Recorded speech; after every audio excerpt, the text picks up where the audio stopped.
Para você que vai assistir essa aula agora, eu tenho uma novidade para te contar. O Supremo antecipou sua Black Friday e se você quer ter acesso a descontos especiais e exclusivos, clique no link abaixo e entre no nosso grupo VIP. Boa aula e bons estudos! Olá, pessoal! Chegamos em um dos momentos mais importantes do nosso curso. Aquela hora de promover o estudo por meio de resolução de questões. É o momento em que nós vamos verificar quais são os nossos pontos fracos, aquilo que precisa ser reforçado e quais são os nossos pontos fortes. Vamos às questões então? Questão de número 1. O que nós temos aqui? Vejam comigo. De acordo com o artigo 4º da Constituição Federal, a República Federativa do Brasil deve observar alguns princípios nas relações internacionais. Nesse sentido, analise os seguintes itens. Vejam comigo.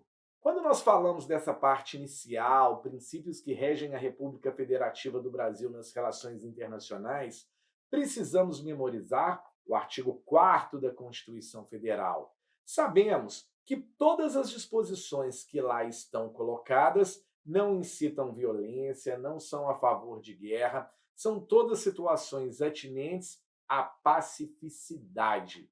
Vamos analisar essas 4 assertivas e verificar quais delas ou qual delas está certa ou errada.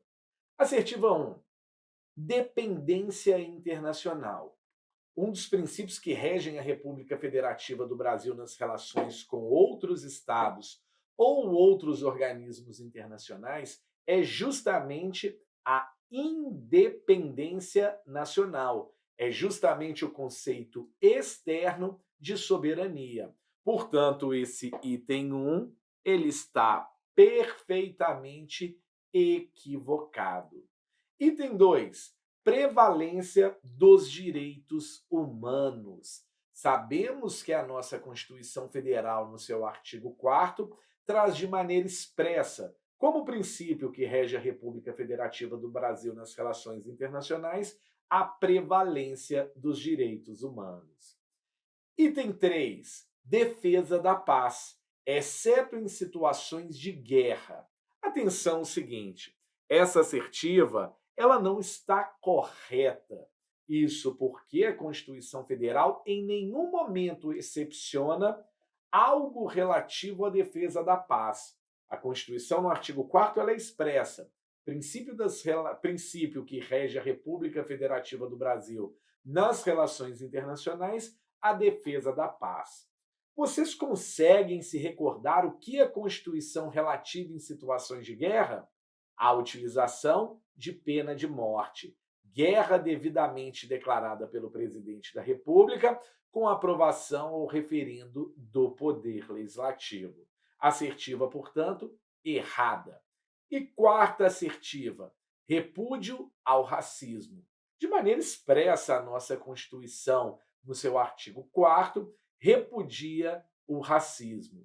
Portanto, como assertivas corretas, única e exclusivamente as assertivas 2 e 4, conhecimento literal de disposição constitucional. Gabarito a ser marcado, letra C. Vista a questão de número 1, vamos para a questão de número 2. O que nós temos aqui? Joana, estudante de Direito Constitucional, questionou seu professor em relação à correlação dos elementos estruturais do conceito de cidadania plena, algo que é bem cobrado pela FGV, essa questão atinente à cidadania, a sua atribuição à pessoa humana e a forma de fruição.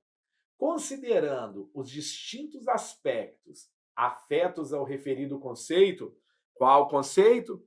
Conceito de cidadania. O professor respondeu corretamente que, letra A, seus aspectos estruturais se resumem.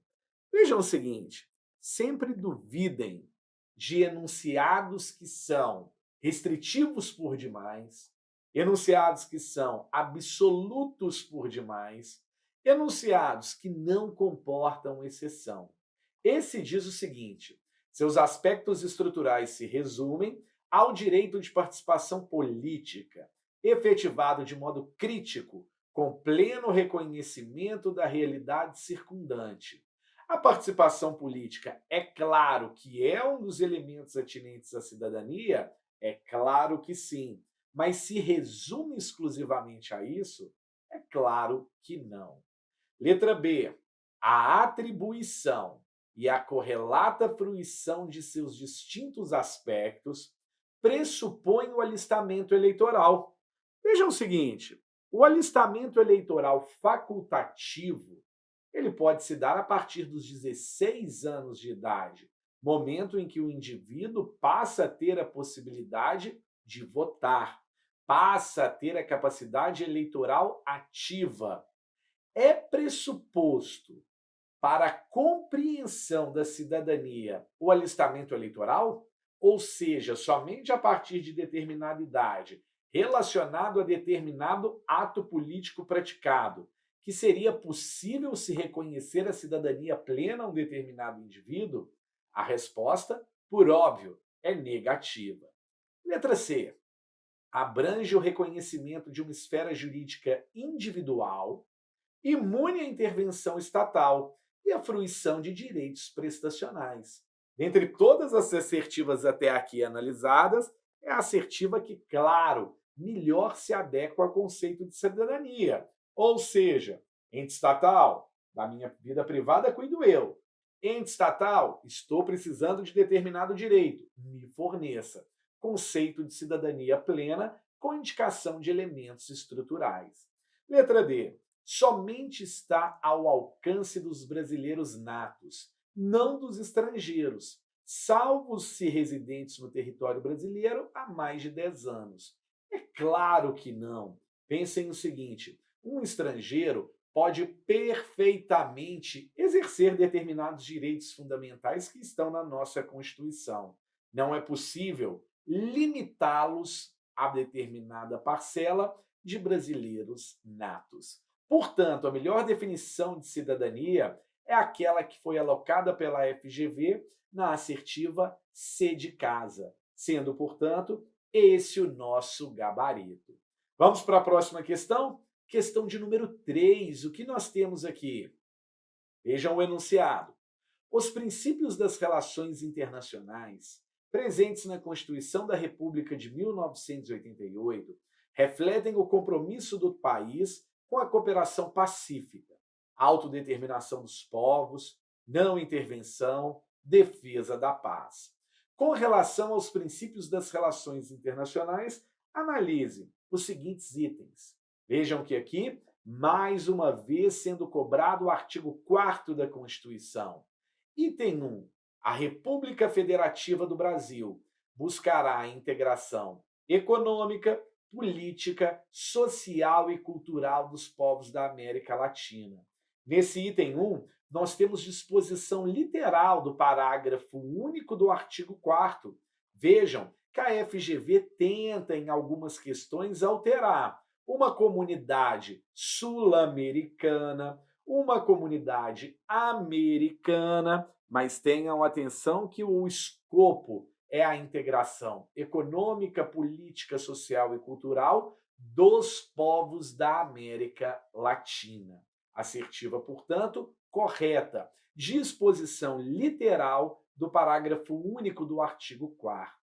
Avançando, item 2.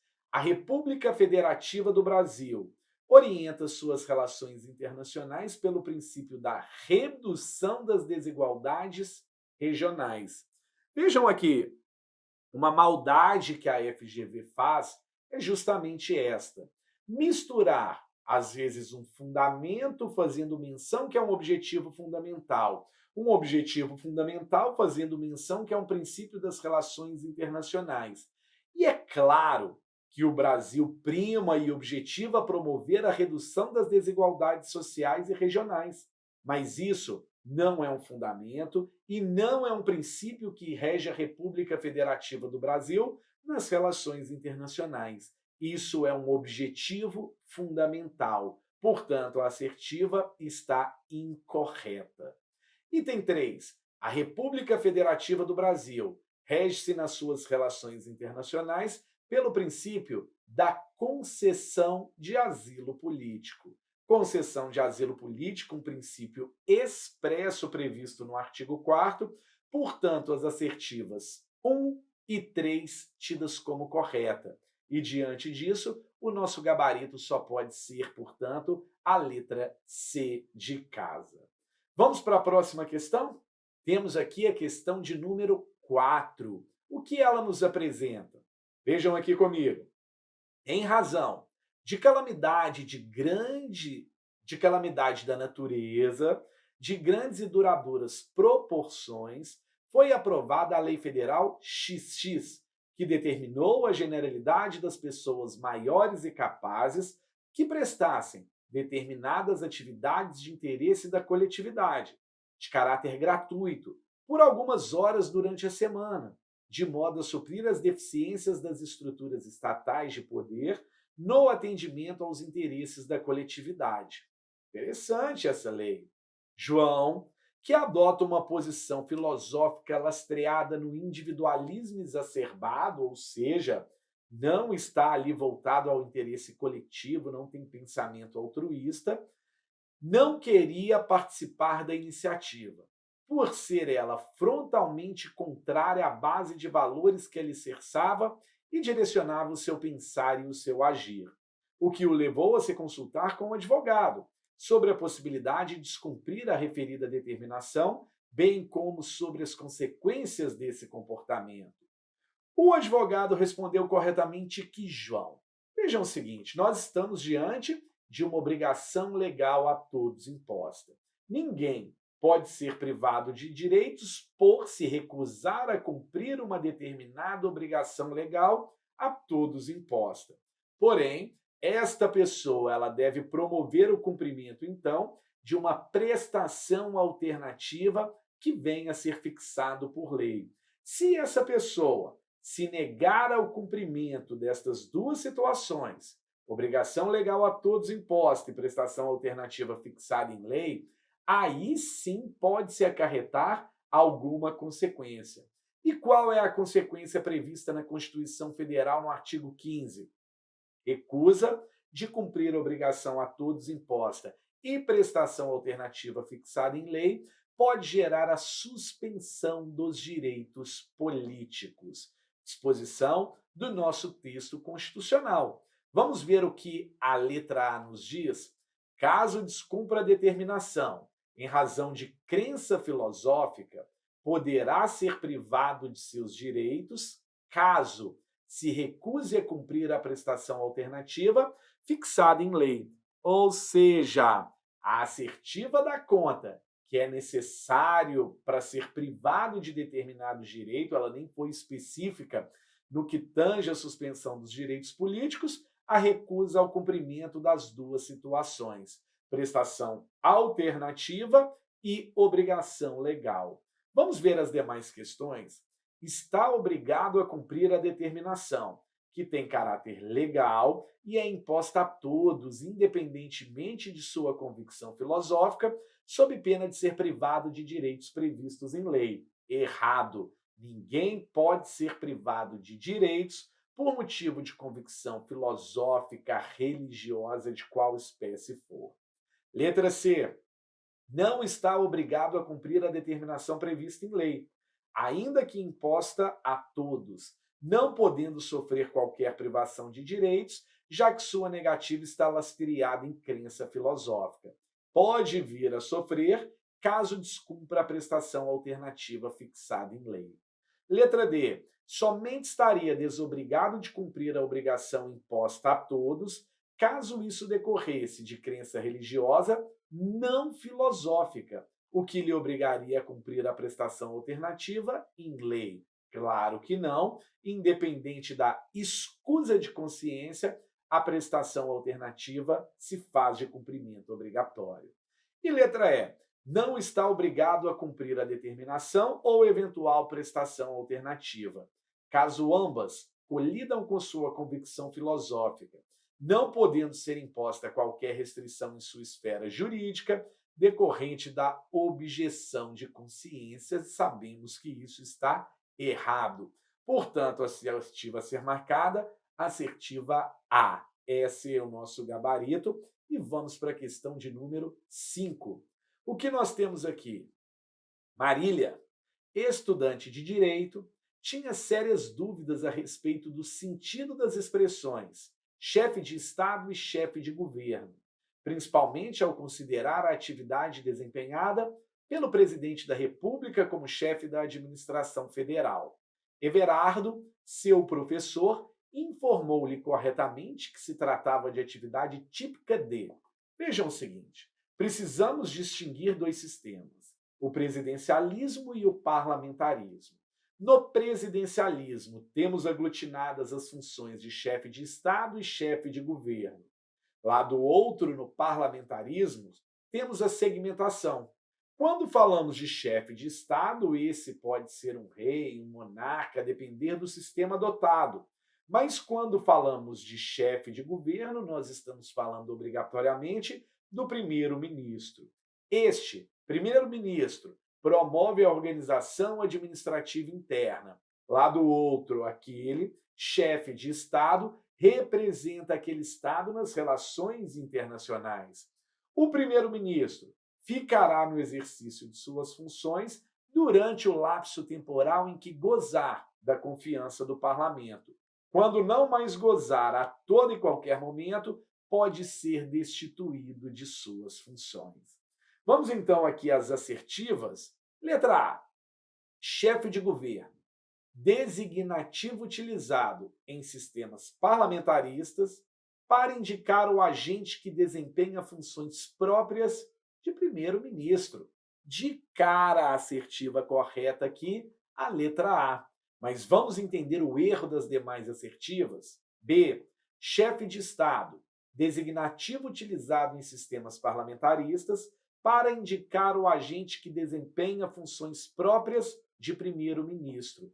Errado! O chefe de Estado desempenha funções próprias de quê? Daquele agente que vai representar aquele Estado no âmbito externo, nas relações com outros Estados ou outros organismos internacionais.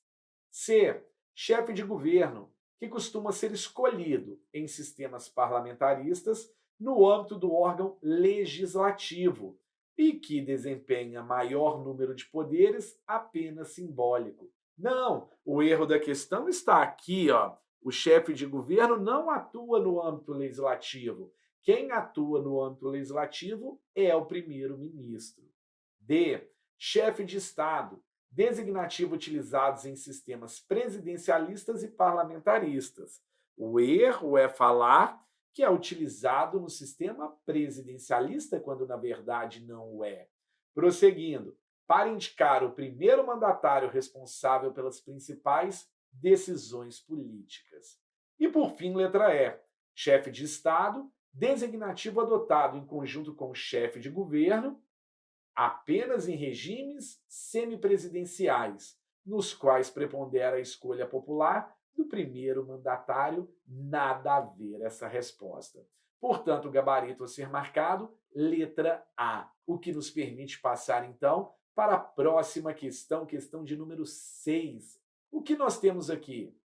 Conforme disposto na Constituição Federal, os poderes do Estado brasileiro são Executivo, Legislativo e o Judiciário. Isso está lá em cima na Constituição, onde nós temos a teoria original da separação de poderes de Montesquieu, mas que vem sendo cada vez mais aperfeiçoada pelo sistema norte-americano de check and balances, ou seja, sistema de freios e contrapesos.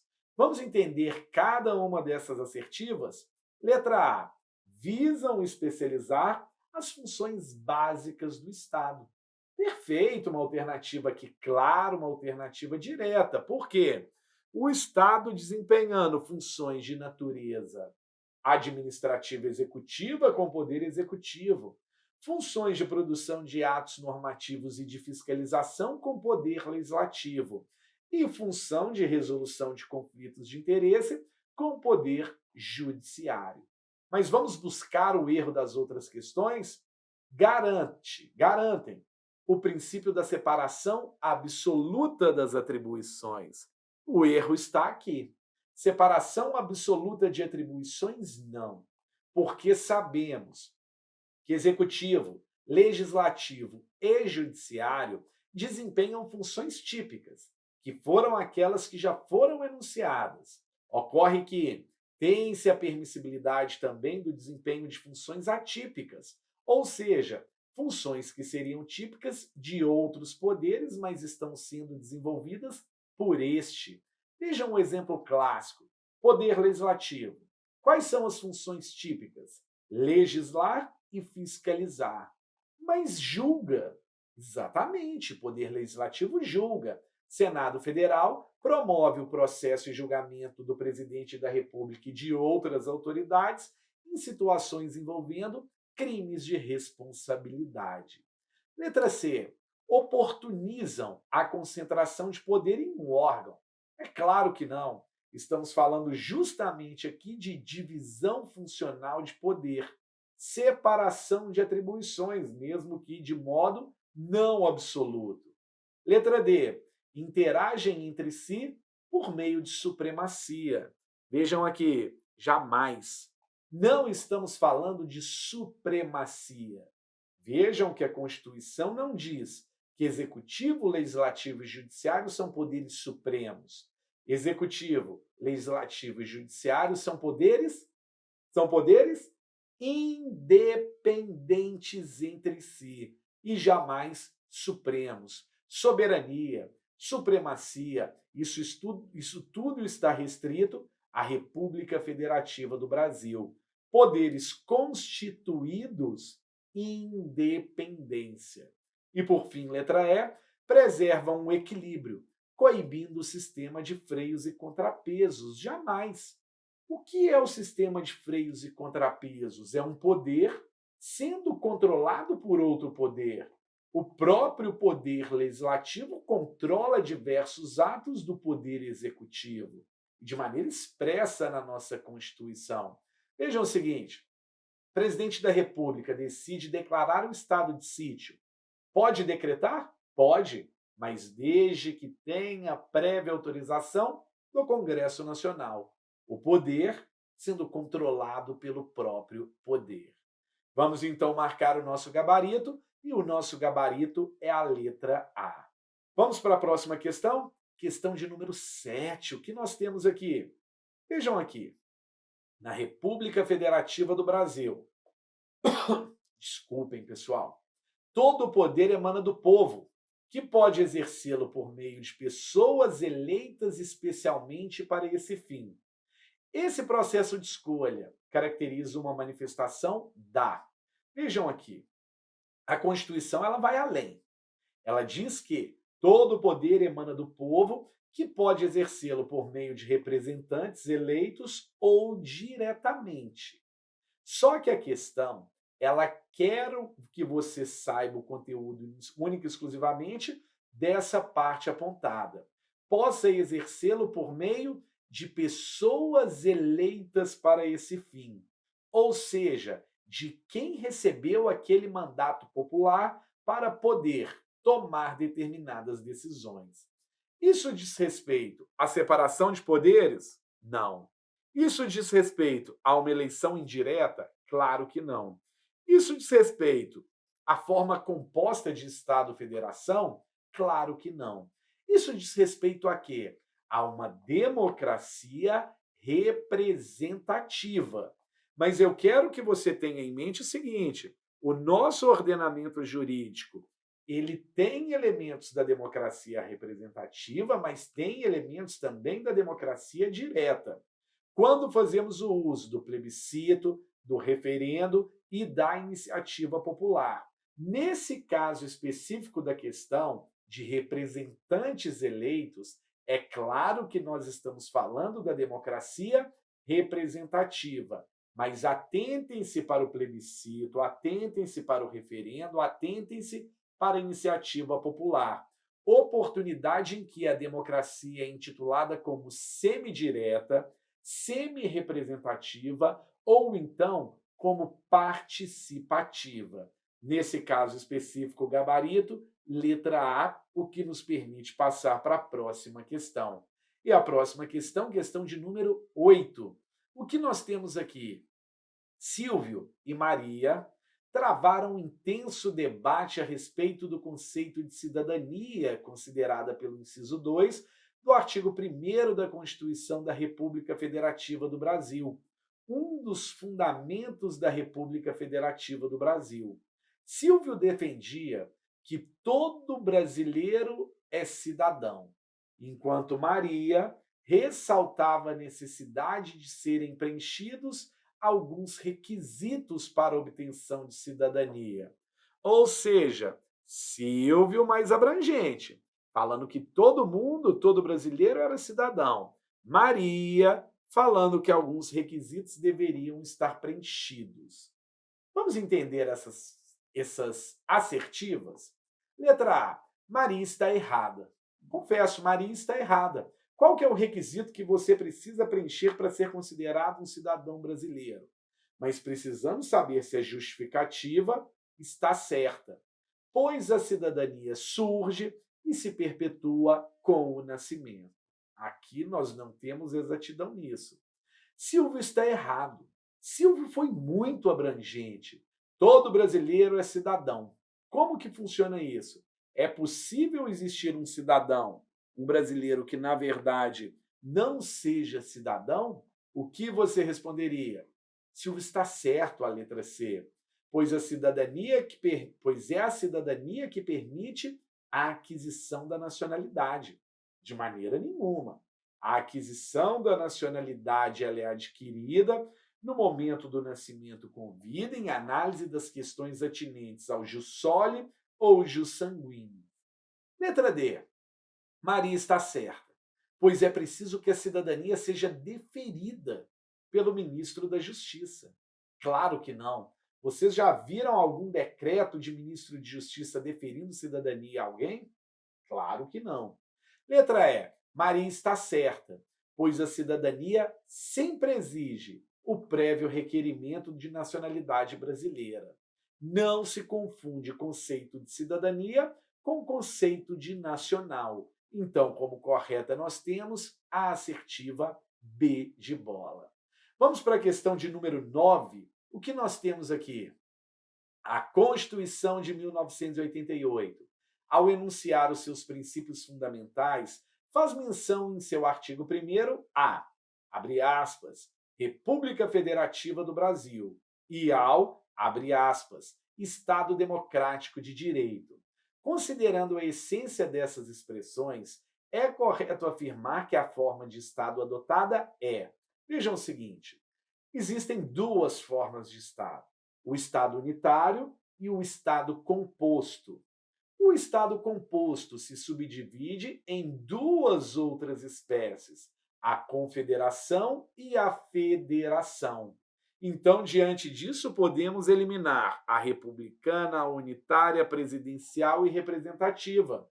É correto afirmar que a forma de Estado, que pode ser unitária ou composta, e dentro da composta temos federação e confederação, e a Constituição fala que a nossa República Brasileira adota a forma federativa, essa forma de Estado, portanto, é a forma de Estado composta.